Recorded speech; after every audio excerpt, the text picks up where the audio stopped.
And that's when it registered. This is the secret to never growing apart from my wife. But I digress. Let me back up a minute and fill you in on what led me to this conclusion.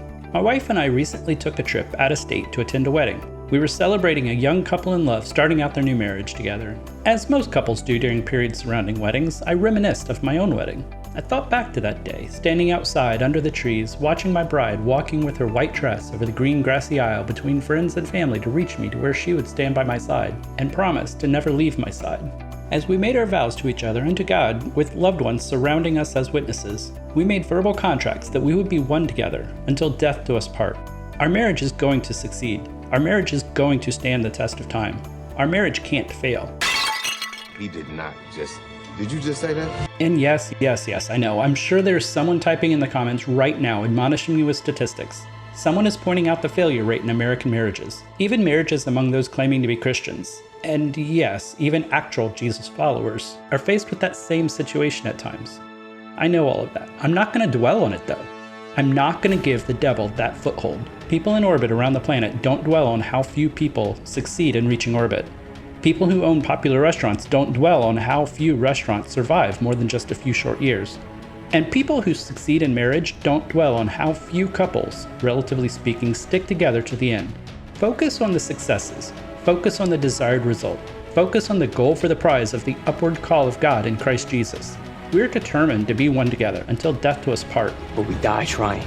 But that doesn't stop us, and people like us, from being realistic about problems in relationships. All relationships have problems. Either big or small, frequent or sporadic, loud or quiet, discussed or concealed. All relationships have issues. What's your problem? What's your problem? What's your problem, What's man? your problem, man? What's your problem? What's your problem? I read once that the biggest differences in short-term marriages versus long-term marriages isn't actually about the problems or the issues. The biggest difference is how they're handled. Here's a tip. The more people try to bury their issues, the shorter marriages tend to last. And the more likely it is that one person will one day say, "I can't handle this anymore," while the other person looks around responding with, "Handle what? I didn't even know there was a problem." But that's not the secret I learned on this trip. My wife and I talk about things, but that's not a secret either. She talks to me about things that interest her. She tells me about things that happen at work with people I've never met in an industry that I know very little about. She tells me about the politics within her company. She updates me on events in the lives of her friends, some of whom I've met, but I probably wouldn't recognize if passing them on the street. She tells me stories of times gone by with events that happened in places I've never been to with people she doesn't even know anymore. And I catch myself thinking sometimes, why does this matter to me? I don't care about any of this. My mind starts to wander, and my thoughts start to drift, daydreaming, while she's talking. I know she does it too. I can see it in her eyes as she stops listening to me ramble on about a certain class of people in the population who are actively trying to destroy America. I can see the glossy look wash over her face as I discuss the Blender software I use to generate CGI renders, and the DaVinci Resolve software I use to edit these videos. I get overly analytical with topics related to all kinds of fields, and sometimes she'll start a sentence literally in the middle of one of mine because her thoughts drifted onto something else, and she honestly didn't even realize I was still talking. You'll never guess what happened at work today. We both do it, and at some point in every relationship, I believe everyone, sooner or later, has the concerning thought, are we growing apart? That question sneaked its way into my thoughts while sitting on a plane for several hours to reach a foreign state to sit through a wedding for two people I had never even met, surrounded by people I barely knew, where I would be subjected to an overwhelming number of conversations about topics I don't know, involving people I don't know, set in locations I don't know. Are we growing apart? Is this a problem? Are our interests diverging? Are our interests becoming too different? So there I was after the ceremony. While most everybody was inside, enjoying the reception, eating cakes, socializing, dancing, and just, having a good old time, my wife and I were outside, taking down flowers, gathering chairs, moving things inside so they wouldn't get wet with dew as the sun set at the end of another day. While most everyone was inside building their relationships, we were outside serving them and building our relationship, because that's one of the interests that we have in common.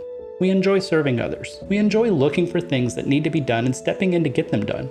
It was during that time, as we served others, that I looked over at her and once again witnessed her servant's heart. It was during that moment when it registered. The secret to us never growing apart has nothing to do with an interest in each other's friends. It has nothing to do with an interest in each other's hobbies or professions or stories from the past or goals for the future. Those are just circumstances. The secret to us never growing apart is that I have an interest in her as a person, and she has an interest in me as a person. It's who she is that draws me in. It's her character, it's her heart, her soul, and her strength. It's my heart, my soul, and my strength. The essence of being her and the essence of being me as two individuals who are one together. According to Jesus, the most important commandment is to love God with all your heart, all your soul, all your mind, and all your strength. The second, similar to the first, is to love others in the same way you love yourself. Jesus said that we should love each other in the same way that he loves us, and that by this type of love, people will see that we are disciples of his. Also, through this type of love, my wife and I are joined as one because it's not about loving her hobbies. It's not about loving her profession. It's not about loving her friends. It's about loving her, and love never fails. These are just words though. They're easy to dismiss. They're easy to push aside as being things people say because emotions are not visible. Love is not visible, but the actions driven by love produce fruit, and the fruit of that love is visible. So if you don't believe the words, look for the actions. Look for the fruit. The fact that she listens to me discuss topics of no concern to her, the fact that she watches each of these videos before I post them so she can provide feedback and help me grow, the fact that I was helping her put away chairs and to clean up from a wedding for people who are basically strangers to me. These are actions, or you could call them works. They show what's in my heart and what's in her heart. It shows the depth of our connection to each other in that we serve each other while serving others with our works. Similarly, Jesus called on the Jews of his day who doubted him to look at his works. They surrounded him asking, "How long will you keep us in suspense? If you are the Christ, tell us plainly." Jesus answered them, "I told you, and you do not believe. The works that I do in my Father's name, these testify of me, but you do not believe. I and the Father are one. If you do not do the works of my Father, do not believe me. But if I do them, even though you do not believe me, believe the works, so that you may know and understand that the Father is in me, and I in the Father." In other words, Jesus the Son and God the Father are one. Even if we ignore the words, we can see it in their actions. They serve each other while serving others with their works, not because of mutual interests, but because of an interest in being mutual. The next evening, we had dinner with some of her friends, and while she relayed stories of events from her profession, it surprised me how much of these stories I remembered.